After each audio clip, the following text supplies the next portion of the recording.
નમસ્કાર વિદ્યાર્થી મિત્રો, આપણે આગળ ઓહમના નિયમ વિશે જોયું હતું. આજે આપણે ડ્રિફ્ટ વેગ વિશે જોઈએ. તો ડ્રિફ્ટ વેગ કોને કહેવાય એના માટે આપણે એક સુવાહક તારનું ઉદાહરણ લઈએ.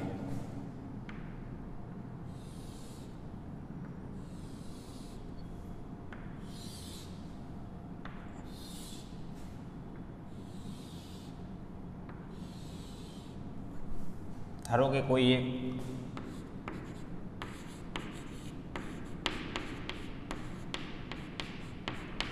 સુવાહક તાર છે, તો સુવાહક તારની અંદર મુક્ત ઇલેક્ટ્રોન હશે અને ધારો કે n જેટલા મુક્ત ઇલેક્ટ્રોન છે, તો બધા ઇલેક્ટ્રોનની ગતિ સામાન્ય સ્થિતિમાં, હજી આપણે આ સુવાહક તારને કોઈ બેટરી સાથે જોડેલો નથી, એટલે કે આની અંદર કોઈ જ વિદ્યુત ક્ષેત્ર નથી. સામાન્ય સ્થિતિમાં ટી તાપમાન જે મુક્ત ઇલેક્ટ્રોનની ગતિ થતી હશે એ જો આપણે વિચારીએ તો દરેક ઇલેક્ટ્રોન અસ્તવ્યસ્ત ગતિ કરતા હશે. ધારો કે આ ઇલેક્ટ્રોનની ગતિ વિચારીએ આપણે, ધારો કે આ ઇલેક્ટ્રોનની ગતિ વિચારીએ તો આ રીતે ઇલેક્ટ્રોન ગતિ કરતો હશે. ધારો કે અહીંયા કોઈ બીજો ઇલેક્ટ્રોન હશે અથવા તો કોઈ આયન હશે, તો એ પરમાણુ સાથે એ અથડાશે એટલે વળી પાછળની ગતિ બદલાશે. ધારો કે આ રીતે ગતિ કરશે, પછી વળી પાછું અહીંયા ધારો કે બીજું કોઈ આયન હશે અથવા તો ઇલેક્ટ્રોન હશે, એની સાથે અથડાશે, તેની ગતિ ધારો કે આ દિશામાં થશે. તો આ રીતે દરેક ઇલેક્ટ્રોન અસ્તવ્યસ્ત તારની અંદર ગતિ કરતા હશે. કઈ સ્થિતિની અંદર? તો કે હજુ આપણે કોઈ વિદ્યુત ક્ષેત્ર લાગુ પાડ્યું નથી, એટલે કે તારને આપણે કોઈ બેટરી સાથે જોડેલું નથી. આ સ્થિતિમાં જો આપણે વિચારીએ તો દરેક ઇલેક્ટ્રોનની આવી કંઈક ગતિ હશે, બરાબર. ધારો કે અહીંયા આપણે બતાવીએ કે એક ઇલેક્ટ્રોનની ગતિ આ રીતે હશે.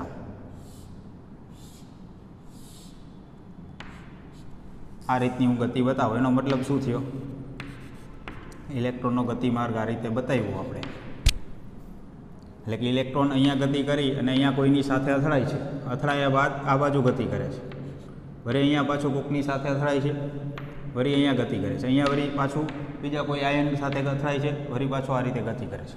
એટલે કે ઇલેક્ટ્રોન અથડાતો તારની અંદર ગતિ કરતો હશે. આવા દરેક ઇલેક્ટ્રોન માટે આવું થતું હશે.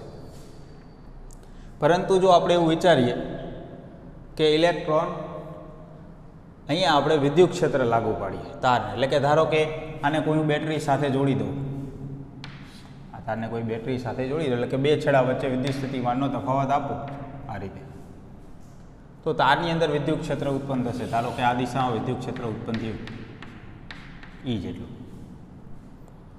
તો આ વિદ્યુત ક્ષેત્ર આખા તારની અંદર જેટલા પણ ઇલેક્ટ્રોન રહેલા હશે બધા ઇલેક્ટ્રોન ઉપર લાગુ પડશે અને કોઈ વિદ્યુત ક્ષેત્રની અંદર વિદ્યુત ભાર આવે તો એના કારણે શું થશે? ધારો કે કોઈ ઇલેક્ટ્રોન છે એના ઉપર વિદ્યુત ક્ષેત્ર લાગુ પાડીએ તો ઇલેક્ટ્રોન ઉપર બળ લાગશે. F = Q × E. આ સમીકરણ અનુસાર F = -E × E. -E શા માટે લખ્યું? તો કે અહીંયા ઇલેક્ટ્રોન છે, ઇલેક્ટ્રોનનો વિદ્યુત ભાર માઇનસ હશે, તો આ રીતે ઇલેક્ટ્રોન ઉપર બળ લાગશે. અને ઇલેક્ટ્રોન ઉપર આટલું બળ લાગશે તો ઇલેક્ટ્રોનની ગતિમાં ફેરફાર થશે. પહેલાંની સ્થિતિમાં કોઈ બળ લાગતું નહોતું, બરાબર. ઇલેક્ટ્રોનની જે ગતિ થતી હતી અસ્તવ્યસ્ત, એમાં આવું કોઈ બળ લાગતું નહોતું. પણ જેવું વિદ્યુત ક્ષેત્ર લાગુ પડશે, એટલે કે જેવું તાર બેટરી સાથે જોડાશે, તરત જ વિદ્યુત ક્ષેત્ર લાગુ પડશે તારના દરેક ભાગમાં, અને દરેક ભાગની અંદર રહેલા ઇલેક્ટ્રોન ઉપર આટલું બળ લાગશે. અને બળ લાગવાના કારણે ઇલેક્ટ્રોનની ગતિમાં ફેરફાર થશે. તો ઇલેક્ટ્રોનની ગતિ કેવી થશે? તો કે પહેલાં જે રીતે ગતિ થતી હતી એ માર્ગ હવે નહીં રહે, હવે એનો માર્ગ બદલાશે. તો જે માર્ગ બદલાય છે એ હું અહીંયા દર્શાવું તો આ રીતે, ધારો કે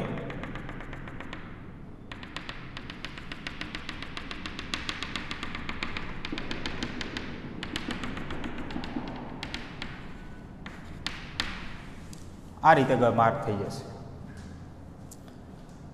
કેમ કે પહેલાં કરતાં આ એક વધારાનું બળ લાગ્યું, જેના કારણે પહેલાં જે એનો માર્ગ હતો એનાથી હવે માર્ગ બદલી જશે. તો પહેલાંની જે ગતિ હતી એની સરખામણી પછીની જે ગતિ થશે વિદ્યુત ક્ષેત્ર લાગુ પાડ્યા બાદ, આ બંને ગતિનો જો આપણે અભ્યાસ કરીએ તો આપણને આવું કંઈક જોવા મળશે. ધારો કે વિદ્યુત ક્ષેત્ર ન હોય ત્યારે વિદ્યુત ક્ષેત્રની ગેરહાજરી ત્યારે શું થશે? ધારો કે આ એક સુવાહક છે,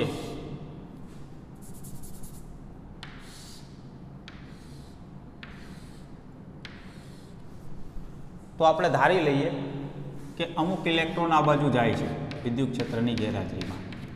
ધારો કે હું એમ કહું 100 ઇલેક્ટ્રોન જાય છે આ બાજુ, તો 100 જેટલા ઇલેક્ટ્રોન આ બાજુ પણ આવતા હશે. બરાબર. ધારો કે કોઈ એક આડછેદ લઈ લઉં કે આ એક આપણે આડછેદ લઈએ, આમાંથી આપણે ગણીએ ઇલેક્ટ્રોનની સંખ્યા કેટલા આ બાજુ જાય છે અને કેટલા આ બાજુ જાય છે. બરાબર. તો આ બાજુ ધારો કે હું એમ કહું 100 ઇલેક્ટ્રોન આવે છે, તો 100 ઇલેક્ટ્રોન આ બાજુ પણ જતા હશે. જ્યારે વિદ્યુત ક્ષેત્ર નહીં હોય ત્યારે. બરાબર. આવું જોવા મળશે. કોઈ પણ આડછેદ લઈ લે, અહીંયા નહીં, ગમે તે જગ્યાએ લઈશું તો જેટલા ઇલેક્ટ્રોન ડાબી તરફ આવતા હશે એટલા જ ઇલેક્ટ્રોન જમણી તરફ જતા હશે. તો હું એમ કહું કે પસાર થતો કુલ વિદ્યુતભાર કેટલો? વિદ્યુત ક્ષેત્રની ગેરહાજરીમાં પસાર થતો કુલ વિદ્યુતભાર કેટલો ટી સમયની અંદર? ધારો કે કોઈ એક સમયગાળો આપણે નક્કી કરીએ કે 10 સેકન્ડની અંદર કેટલો વિદ્યુતભાર આ બાજુ આવશે અને 10 સેકન્ડમાં જ વિદ્યુતભાર આ બાજુ કેટલો જશે. તો ટી સમયે પસાર થતો કુલ વિદ્યુતભાર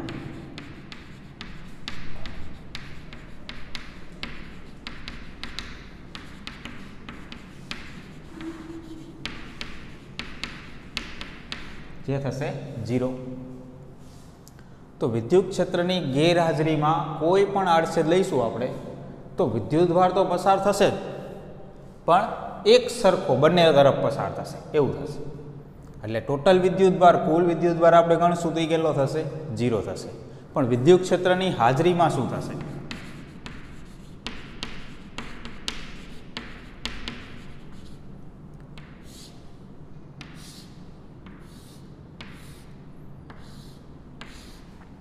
તો વિદ્યુત ક્ષેત્રની હાજરીમાં આપણે કોઈ પણ એક આડછેદ લઈએ, ધારો કે આ એક આડછેદ લઈએ, તો ડાબી તરફ અને જમણી તરફ પસાર થતા ઇલેક્ટ્રોનની સંખ્યા ગણશું તો સૌથી વધારે ઇલેક્ટ્રોન કઈ તરફ પસાર થશે?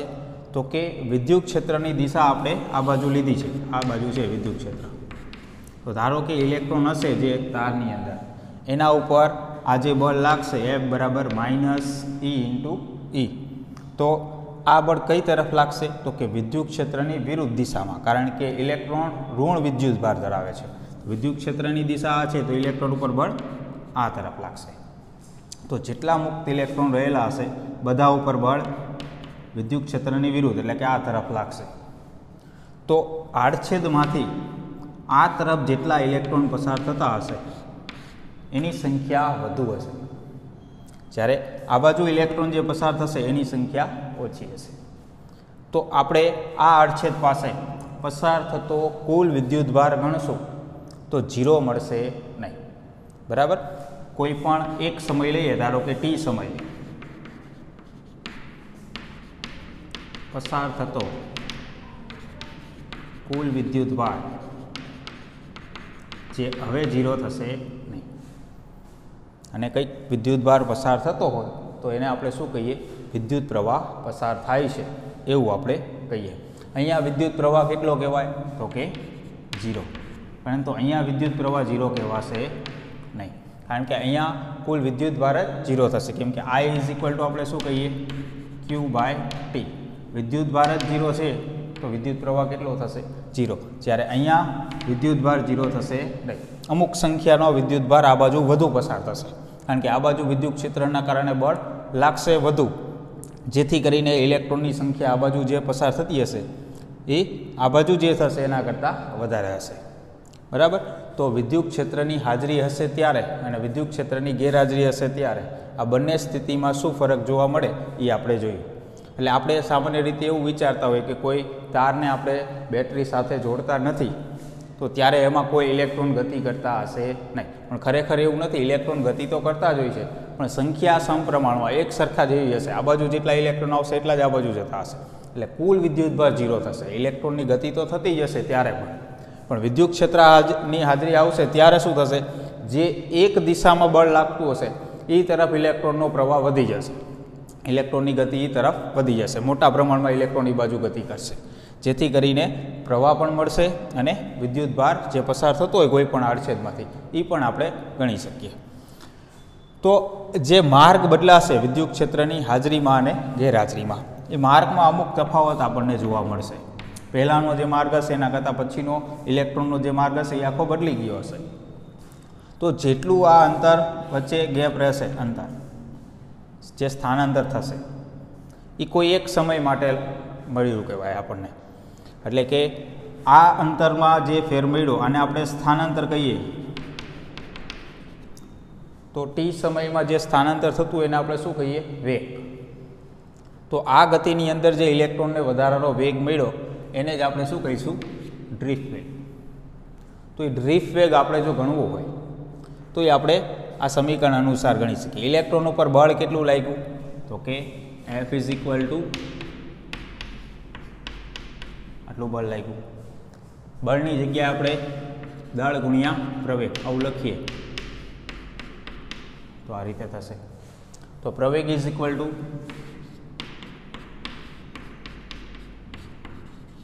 આ રીતે થશે. તો ઇલેક્ટ્રોનનો પ્રવેગ આટલો થયો અને આ જે પ્રવેગ હશે એ ક્ષણિક હશે. એવું કેમ, તો કે જ્યારે ઇલેક્ટ્રોન અથડાતો હશે બરાબર, તરત જ એનો વેગ ઘટી જતો હશે અને વેગમાં ફેરફાર થાય એને જ આપણે શું કહીએ, પ્રવેગ કહીએ. કે ધારો કે કોઈ એક આયન છે બરાબર, પ્લસ કે માઇનસ ગમે તે એક આયન છે, ધારો કે આની સાથે ઇલેક્ટ્રોન અથડાય છે, તો જેવો ઇલેક્ટ્રોન અથડાશે અને પછી એની જે ગતિ થશે એ કઈ રીતની હશે વિચારો તમે, કે ઇલેક્ટ્રોન અથડાય છે એટલે વેગ ઘટી જશે, અથડાશે એટલે. તો વળી પાછો એને વેગ ક્યાંથી મળશે, અથડાય છે અને એનો વેગ ઘટી જશે, ધારો કે એમ કહું શૂન્ય થઈ ગયો વેગ, તો પછી એને વેગ ક્યાંથી મળશે, તો કે આ જે વિદ્યુત ક્ષેત્ર આપણે લાગુ પાડ્યું છે, તારની અંદર વિદ્યુત ક્ષેત્ર છે, તો વિદ્યુત ક્ષેત્રના કારણે બળ લાગશે આટલું વળી પાછું ઇલેક્ટ્રોન ઉપર, અને ઇલેક્ટ્રોન પર બળ લાગશે એટલે વળી પાછો ઇલેક્ટ્રોન ગતિમાં આવશે.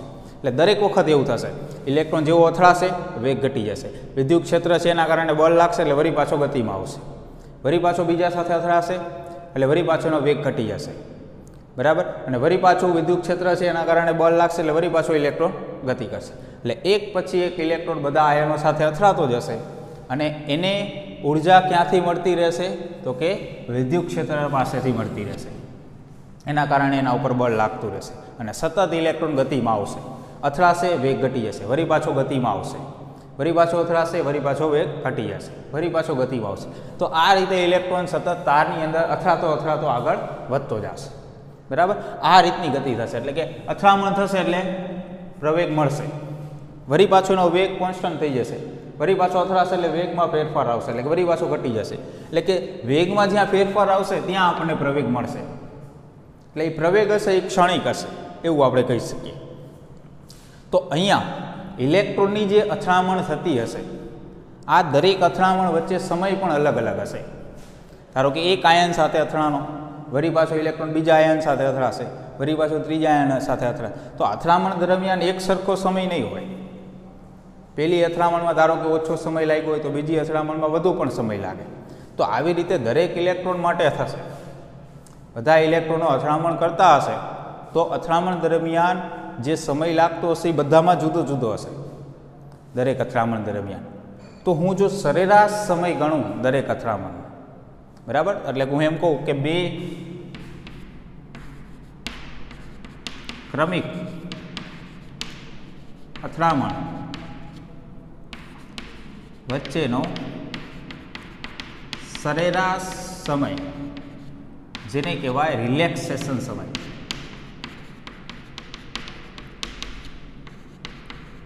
જેને આપણે ટો વડે દર્શાવીએ. તો રિલેક્સેશન સમયનો અર્થ શું થયો, એટલે કે બે અથડામણ વચ્ચેનો સમય થયો. પણ બે અથડામણ વચ્ચેનો જે સમય છે એ દરેક વખતે કેવો હશે, જુદો જુદો હશે. તો તો આપણે એ સરેરાશ લઈશું.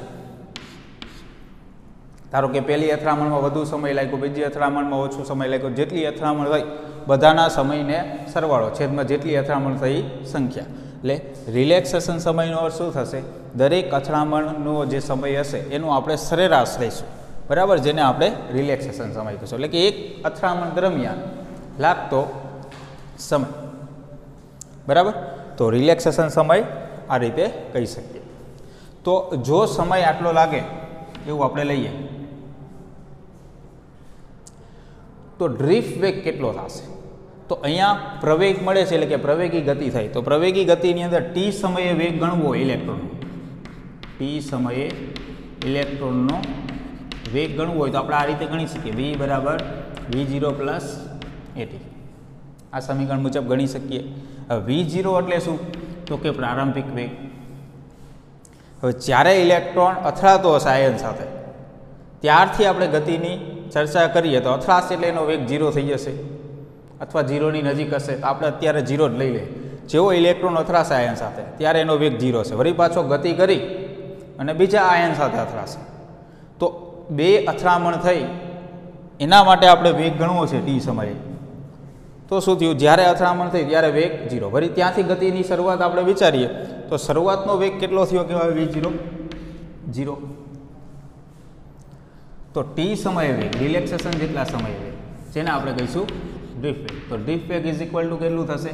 તો કે એ ઇઝ ઇક્વલ ટુ કેટલું? તો કે માઇનસ, અહીંયા માઇનસ ઇલેક્ટ્રોનનો વિદ્યુતભાર દર્શાવે એટલે આપણે ન લખીએ તો પણ ચાલશે, E ઇન્ટુ E છેદમાં m ઇન્ટુ સમય કેટલો? તો કે τ. આ રીતે આપણે કહી શકીએ, બરાબર. તો ડ્રિફ્ટ વેગની કિંમત આપણને કેટલી મળશે? સ્મોલ e જે ઇલેક્ટ્રોનનો વિદ્યુતભાર દર્શાવે છે, કેપિટલ E જે વિદ્યુત ક્ષેત્ર દર્શાવે છે, સ્મોલ m જે ઇલેક્ટ્રોનનું દળ દર્શાવે છે અને τ કે જે રિલેક્સેશન સમય છે. તો ડ્રિફ્ટ વેગ આપણે આ રીતે ગણી શકીએ, બરાબર. તો દરેકને ડ્રિફ્ટ વેગ વિશે સમજાવી ગયું કે ઇલેક્ટ્રોનની ગતિ તો થતી જ હશે જ્યારે વિદ્યુત ક્ષેત્ર નહીં હોય ત્યારે પણ વિદ્યુત ક્ષેત્ર લાગુ પાડશું એટલે એની ગતિમાં ફેર આવશે, બરાબર. અમુક સ્થાનાંતર મળશે. આ સ્થાનાંતરને અનુરૂપ વેગ જેને આપણે ડ્રિફ્ટ વેગ કહીશું. તો ડ્રિફ્ટ વેગના આધારે આપણે હજી બીજા સમીકરણો મેળવીએ, બરાબર.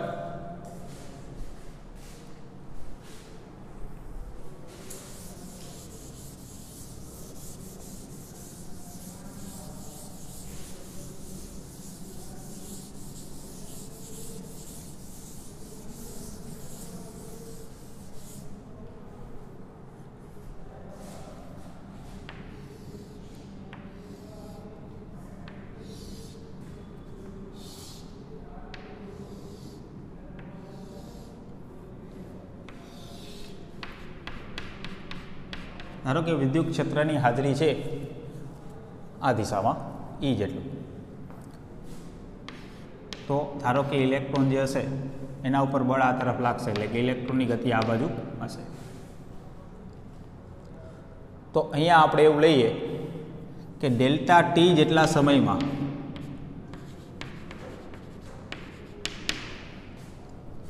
ઇલેક્ટ્રોને કાપેલ અંતર જો ઇલેક્ટ્રોનનો ડ્રિફ્ટ વેગ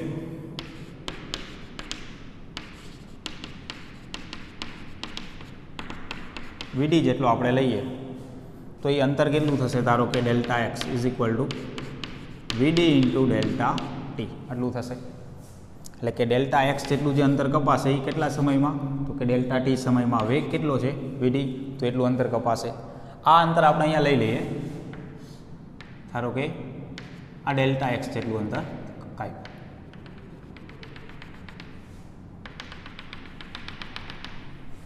બરાબર. આટલું અંતર કપાણું તારની અંદર અને જે કેટલું છે તો વીડી ઇન્ટુ ડેલ્ટા ટી આટલું છે. તાર જે છે એના આડછેદનું ક્ષેત્રફળ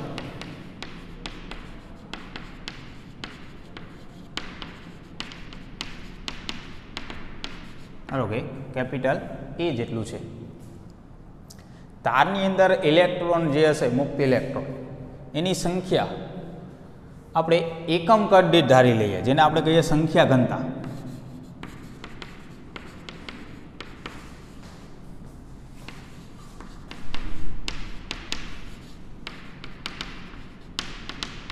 ધારો કે સ્મોલ n છે, એકમ કદ દીઠ મુક્ત ઇલેક્ટ્રોનની સંખ્યા કેટલી છે?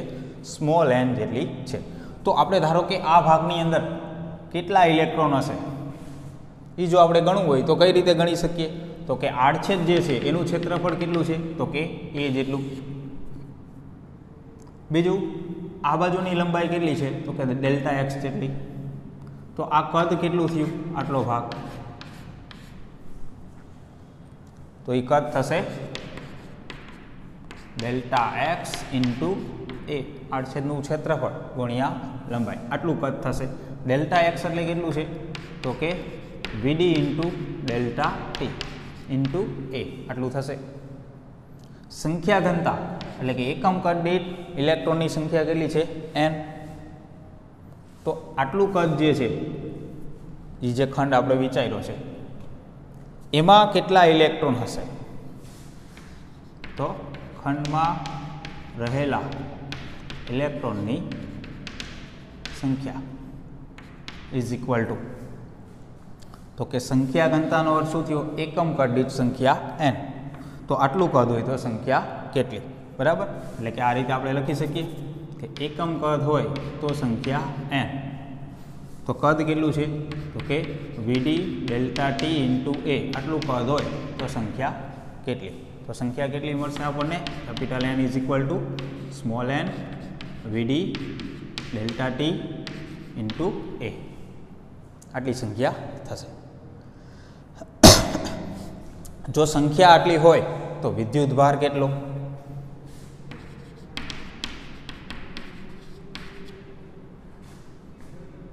ખંડમાંથી પસાર થતો વિદ્યુત ભાર Q ઇઝ ઇક્વલ ટુ, હવે ઇલેક્ટ્રોન પસાર થાય છે આ બાજુ, એક ઇલેક્ટ્રોનનો વિદ્યુત ભાર કેટલો હોય? તો કે -e જેટલો વિદ્યુત ભાર હશે. તો ટોટલ ઇલેક્ટ્રોનની સંખ્યા આટલી છે તો કેટલો વિદ્યુત ભાર થશે? કે -e small n vd delta t into a, આટલો વિદ્યુત ભાર પસાર થશે.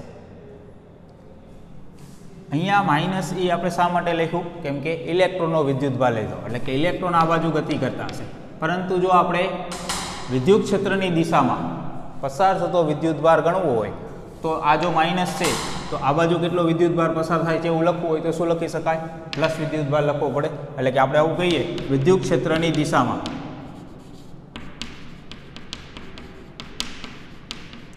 પસાર થતો વિદ્યુત ભાર તો કેટલો લખવો પડે? તો કે plus en vd delta t into a, આટલો વિદ્યુત ભાર પસાર થશે. તો વિદ્યુત પ્રવાહ લખવો હોય તો કે પસાર થતો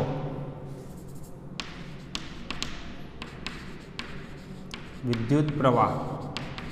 તો વિદ્યુત પ્રવાહ એટલે શું થશે? I is equal two Q into delta t. તો Q એટલે કેટલું મળ્યું આપણને?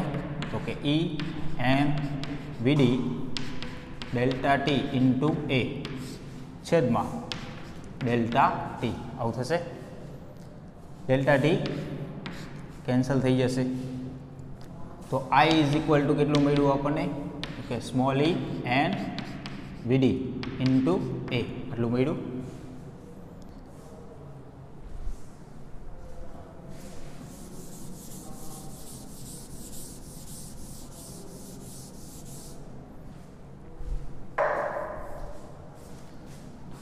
ક્ષેત્રફળ એ ને આપણે આ બાજુ લઈ લઈએ એટલે શું લખાશે? I ના છેદમાં a is equal to e n vd, આવું થશે. વિદ્યુત પ્રવાહ છેદમાં ક્ષેત્રફળ, જેને આપણે શું કહીએ? વિદ્યુત પ્રવાહ ઘનતા, જે n vd. તો આ સમીકરણ આપણને મળ્યું. એટલે કે અહીંયા આપણે આ જે સમીકરણ થયું કેના માટે મળ્યું? તો કે વિદ્યુત પ્રવાહ ઘનતા, વિદ્યુત પ્રવાહ ઘનતા અને vd એટલે કે ડ્રિફ્ટ વેગ. તો આપણને એવું પૂછાય વિદ્યુત પ્રવાહ ઘનતા અને ડ્રિફ્ટ વેગ વચ્ચેનું સમીકરણ તારવો. બરાબર. વિદ્યુત પ્રવાહ ઘનતા અને ડ્રિફ્ટ વેગ વચ્ચેનું સમીકરણ તારવો.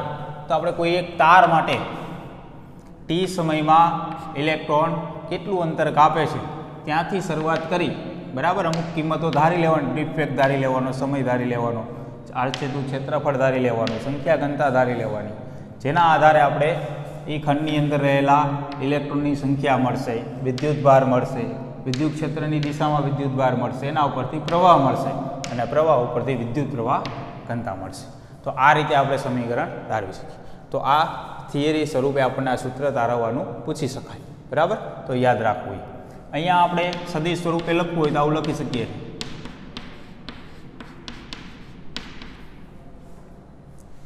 એટલે કે વિદ્યુત પ્રવાહ ઘનતાની દિશા અને ડ્રિફ્ટ વેગની દિશા, આ બંને દિશા એક હશે.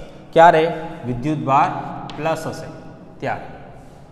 પણ જો માઇનસ ઋણ વિદ્યુત ભાર હશે તો વિદ્યુત પ્રવાહ ઘનતાની દિશા અને ડ્રિફ્ટ વેગની દિશા બંને વિરુદ્ધ હશે, એવું આપણે કહી શકીએ. હજી આપણે આગળ સમીકરણ તારવવું હોય તો આ વીડીની કિંમત આપણે અહીંયા મૂકીએ તો કેવું મળશે જોઈએ. જે is equal to n e, વીડીની જગ્યાએ આપણે આ કિંમત મૂકીએ છેદમાં એમ ઇન્ટુ ટો, આ રીતે લખી શકાય. હજી અહીંયા આપણે લખવું હોય તો આઈના છેદમાં એ એવું લખી શકીએ, બરાબર. તો જે is equal to n e square e છેદમાં એમ ઇન્ટુ ટો. તો આ રીતનું સમીકરણ મળશે. જેની જગ્યાએ આપણે ઓહમનો નિયમ જોયો તો સદિશ સ્વરૂપ, તો આ કિંમત જો આપણે અહીંયા મૂકીએ આની જગ્યાએ તો સમીકરણ કેવું મળશે? તો કે sigma into e is equal to n e square capital e છેદમાં એમ ઇન્ટુ ટો, આ રીતે થશે.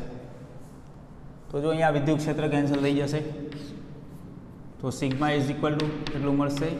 એન ઈ સ્ક્વેર છેદમાં એમ ઇન્ટુ ટો, આ રીતે થશે. સિગ્મા એટલે શું છે? વાહકતા. તો વાહકતા એટલે 1/ρ, એટલે કે અવરોધકતાનું વ્યસ્ત, જેને આપણે વાહકતા કહીએ. તો અહીંયા આપણે એની કિંમત મૂકીએ તો શું લખાય? 1/ρ is equal to n e square m into tau. તો ρ ઇઝ ઇક્વલ ટુ શું થશે? તો કે એમ છેદમાં એન ઈ સ્ક્વેર ઇન્ટુ ટો, આ રીતે થશે. એટલે કે આનો અર્થ એવો થયો, એમ છે ઇલેક્ટ્રોનનું દળ છે, એન છે એ સંખ્યા ઘનતા છે અને ઈ છે એ ઇલેક્ટ્રોનનો વિદ્યુત ભાર છે. આ બધી કિંમત અચળ છે, એટલે કે ρ ચલે છે 1/ρ, આવું આપણે કહી શકીએ. ટો એટલે શું છે? રિલેક્સેશન સમય, એટલે કે બે અથડામણ વચ્ચેનો સમય.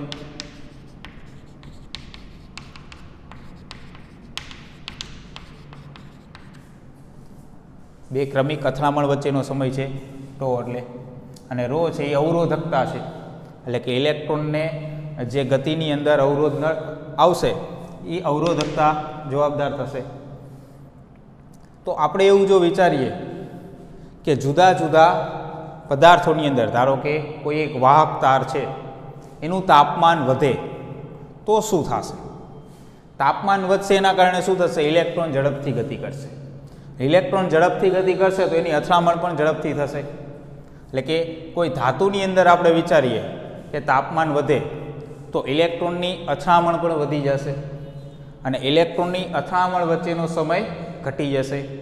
જો ઇલેક્ટ્રોનની અથડામણ વચ્ચેનો સમય ઘટી જાય તો અવરોધકતા વધી જશે.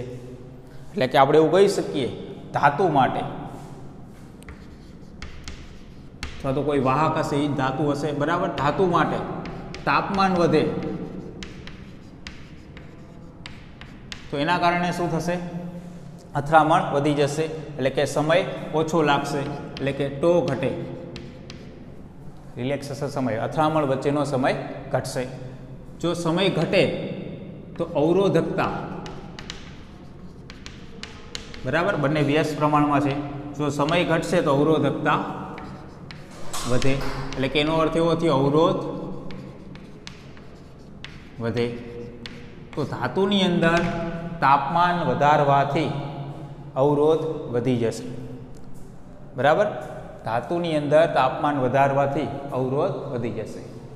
બીજાની અંદર ધારો કે અર્ધ ધાતુની આપણે ચર્ચા કરીએ તો અર્ધ ધાતુમાં અલગ રીતે પ્રક્રિયા થાય છે, જેના વિશે આપણે પછી જોઈશું. બરાબર, પરંતુ ધાતુની અંદર શું થશે એ આપણે આમાં ડાયરેક્ટ સમજી શકીએ. તો યાદ રાખવું, MCQની અંદર પૂછી શકાય. એટલે કે અવરોધ ઘટે એટલે વાહકતા પૂછે તો વાહકતા વધે. બરાબર, અવરોધ ઘટે, અવરોધ વધે એટલે વાહકતા ઘટે, એવું આપણે કહી શકીએ. તો આ સમીકરણો છે એ યાદ રાખવા. બરાબર, આ સમીકરણ તારવવાના પૂછી શકાય. હવે એક બીજી ભૌતિક રાશિ વિશે જોઈએ, મોબિલિટી, જેને આપણે મ્યુ વડે દર્શાવશું. મોબિલિટી કોને કહેવાય? તો કે કોઈ વાહકમાં એકમ વિદ્યુત ક્ષેત્ર દીઠ ડ્રિફ્ટ વેગ, જેને મોબિલિટી કહેવાય. એટલે કે આ લખવું હોય તો આ રીતે લખી શકીએ, મ્યુ ઇઝ ઇક્વલ ટુ એકમ વિદ્યુત ક્ષેત્ર દીઠ ડ્રિફ્ટ વેગ. ડ્રિફ્ટ વેગ એટલે કે વેડી, અને વિદ્યુત ક્ષેત્ર એટલે કે કેપિટલ E. એટલે કે મ્યુ ઇઝ ઇક્વલ ટુ VDના છેદમાં E. આ રીતે આપણે મોબિલિટી વ્યાખ્યાયિત કરી શકીએ. મોબિલિટી શા માટે વ્યાખ્યાયિત કરવામાં આવે? કેમ કે મોબાઈલ વિદ્યુત ભાર એટલે કે જે વાહક હોય તો વાહકની અંદર ઇલેક્ટ્રોન જે છે, મુક્ત ઇલેક્ટ્રોન, આ જવાબદાર હશે. વિદ્યુત પ્રવાહ જે વહે છે એના માટે મુક્ત ઇલેક્ટ્રોન જવાબદાર હશે. એટલે કે આ મોબાઈલ વિદ્યુત ભાર થયો કેના માટે? તો કે વાહક માટે. આ જ રીતે આપણે અર્ધવાહક માટે કહીએ તો અર્ધવાહકની અંદર મુક્ત ઇલેક્ટ્રોન તો હશે જ, પણ હોલ પણ વિદ્યુત ભારનું વહન, વિદ્યુત પ્રવાહનું વહન કરે છે. એટલે કે આ બંને મોબાઈલ વિદ્યુત ભાર થયા અર્ધવાહક માટે. તો એની જે ગતિ થાય છે એ વિદ્યુત ક્ષેત્ર દીઠ કેટલા વેગથી થાય છે એ દર્શાવવા માટે આપણે મોબિલિટીનો ઉપયોગ કરીએ. બરાબર, તો મોબિલિટીનો એકમ પૂછી શકાય અને પારિમાણિક સૂત્ર પૂછી શકાય. તો શું બનશે? એકમ. એસા એકમ બનશે, વેગનો એકમ થશે મીટર પ્રતિ સેકન્ડ, અને વિદ્યુત ક્ષેત્રનો એકમ ન્યૂટન પ્રતિ કુલમ અથવા તો વોલ્ટ પ્રતિ મીટર. તો ન્યૂટન પ્રતિ કુલમ જો લખીએ તો આપણે આ રીતનું એકમ બનશે, મીટર કુલમ છેદમાં ન્યૂટન ઇન્ટુ સેકન્ડ. તો આ રીતનું બનશે. પણ આની જગ્યાએ જો આપણે વોલ્ટ પ્રતિ મીટરનો ઉપયોગ કરીએ તો એકમ બનશે metre square volt into second. તો આ રીતનું બનશે. અને પારિમાણિક સૂત્ર જો આપણે બનાવવું હોય તો શું બનશે? તો એના માટે આપણે આ એકમનો ઉપયોગ કરીએ પારિમાણિક સૂત્ર બનાવવા માટે. તો મીટર એટલે કે L1, કુલમ એટલે કે A1 T1 છેદમાં ન્યૂટન એટલે કે M1 L1 T-2 સેકન્ડ એટલે કે T1. આ રીતે થશે. તો ગણી નાખીએ કેટલું થશે, M-1, L કેન્સલ થઈ જશે એટલે કે L0, T કેટલું થશે તો કે T1 આ કેન્સલ થઈ જશે આ ઉપર એટલે કે T2 અને A1. બરાબર, તો આ રીતે પારિમાણિક સૂત્ર બન્યું, M-1 L0 T2 A1. તો મોબિલિટીનો એકમ અને પારિમાણિક સૂત્ર ઘણી બધી વખત પૂછાણું પણ છે. બરાબર, તો યાદ રાખવાનું, એકમ વિદ્યુત ક્ષેત્ર દીઠ ડ્રિફ્ટ વેગ, જેને મોબિલિટી કહેવાય, અને એના એકમ આ રીતે બનશે. તો એ મેળવી લેવાના, એના ઉપર પારિમાણિક સૂત્ર મેળવી લેવાનું જે પૂછાય. બરાબર, અને આ બધા સમીકરણની અંદર આપણે કિંમત મૂકીએ તો મોબિલિટીના સમીકરણ પણ બનશે. ધારો કે ડ્રિફ્ટ વેગનું જ સમીકરણ જે છે VD is equal to E capital E M into tau. તો વિદ્યુત ક્ષેત્રને આ બાજુ છેદમાં લઈએ તો આ રીતે લખાશે VDના છેદમાં E is equal two small e toe into M. એટલે કે આની જગ્યાએ શું લખી શકાય? મ્યુ. બરાબર, તો આ રીતે મોબિલિટીનું એક સમીકરણ બનશે. એ જ રીતે આની અંદર મૂકીએ તો આની અંદર એ બનશે, ધારો કે આ જ સમીકરણ છે અહીંયા લઈએ તો આના ઉપરથી આપણે મેળવી શકશું ડ્રીફ્ટ વેગ આવતું હોય એવું સમીકરણ લઈએ અને વિદ્યુત ક્ષેત્ર લઈએ, બરાબર. આ સમીકરણની અંદર આવે છે એનો જ ઉપયોગ કરીએ તો I ઇઝ ઇક્વલ ટુ શું થાય, EN PD ઇન્ટુ A આવી રીતે થાય છે. તો વિદ્યુત ક્ષેત્ર વડે બંને બાજુ ભાગી દઈએ અથવા તો અહીંયા જ કિંમત મૂકી દઈએ. ડ્રીફ્ટ વેગ બરાબર શું લખી શકીએ આના બરાબર, તો કે VD ઇઝ ઇક્વલ ટુ લખાય મ્યુ ઇન્ટુ E. આ રીતે થશે. તો મ્યુ ઇઝ ઇક્વલ ટુ શું થશે, I છેદમાં small e n capital E into A આવું થશે. તો આ બીજું સમીકરણ બની ગયું. તો આ રીતે આપણે મોબિલિટીના જુદા જુદા સમીકરણો મેળવી શકીએ. એટલે કે દરેક ઇલેક્ટ્રોનની મોબિલિટી કે હોલની મોબિલિટી પણ આપણે આના ઉપરથી સમજી શકીએ કે કઈ રીતે દળ હશે તો મોબિલિટી વધુ હશે કે ઓછી હશે, એના આધારે આપણે સમજી શકીએ, બરાબર. સારું.